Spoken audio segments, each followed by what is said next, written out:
So I just finished watching an episode of Cheeky Pint, and they had Kyle Vogt on as a guest, who was the co-founder of Twitch and Cruise, and now is the founder of the bot company. And there were a few interesting concepts that Kyle talked about on this episode, and I just wanted to take a couple minutes and summarize some of those interesting things that he said. The conversation started off talking about robotics, and he said, 5 to 10 hours a week, people spend doing essentially unpaid, unskilled labor in their own home. Yet we take all that for granted and we do it every day. I think it's been the holy grail of robotics. And I couldn't agree more. I can't wait until the time that we can have robots take care of all those mundane house chores and free us up for much more time. He also says, I think it will be strange to move into a home or an apartment in 5 years that doesn't have a home robot.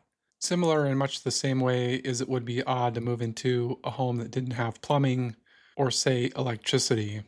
When asked what is the Turing test for robotics, Kyle says the following. For anyone to be able to go buy a thing, put it in their home, and without any other instruction than, my clothes are in the bedroom, please put them in the laundry machine and fold them and then put them away. To me, that would signify I think that we've made it. And then Kyle goes on to talk about some of their prototypes. And he says, in one of our early prototypes, we do this thing where we just dump like a basket full of kids' toys in a room and say, hey robot, clean that up. There's 49 toys on the ground, and over the course of 30 minutes, it took a long time. This prototype, it cleaned up all the toys but one. And my thoughts in the moment was, what percentage of success is that? That's like 95%, 1.9 of reliability? Yet, everyone who was watching it was like, where do I buy this? I need it now. And that was in the context of self-driving cars, meaning that with self-driving cars, you need a high degree of reliability, 5.9s or 6.9s, whereas something like a home robot, you might be able to get away with 1 or 2 nines worth of reliability. Then the conversation shifted to autonomous driving, and it started with regulations first. And Kyle has some interesting insights on regulations that I found useful. Waymo, or someone is doing all the groundwork in each new city. The groundwork they're doing is because they don't know which small special interest group or union or local government or city council or state, whatever it is, there's probably 2 dozen lists of organizations that could meaningfully bring the thing to a halt in that community because there's no federal preemption. There's no real federal safety standards for autonomous vehicles.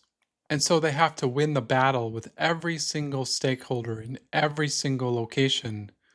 So I hope, and there's maybe some sign of this, that the federal government will get ahead of this and establish that it's pretty clear at this point that the data shows that these cars are saving lives and reducing crashes.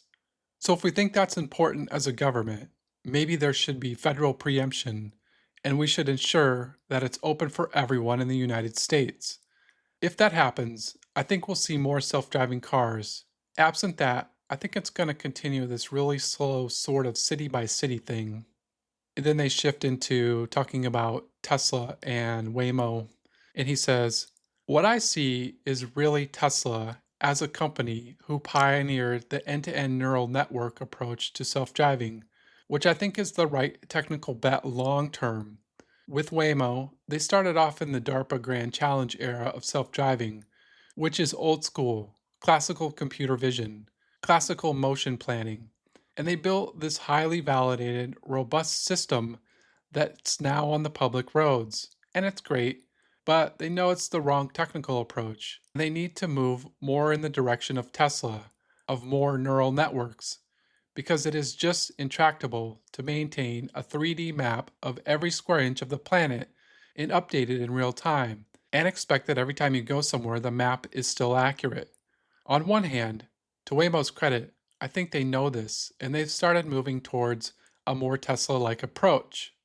The challenge is they've got a validated safety-critical system on the road, and the last thing you want to do to a system like that is start changing stuff in it because that will introduce risk. And then they round out the episode talking about if Kyle would ever sell again and why.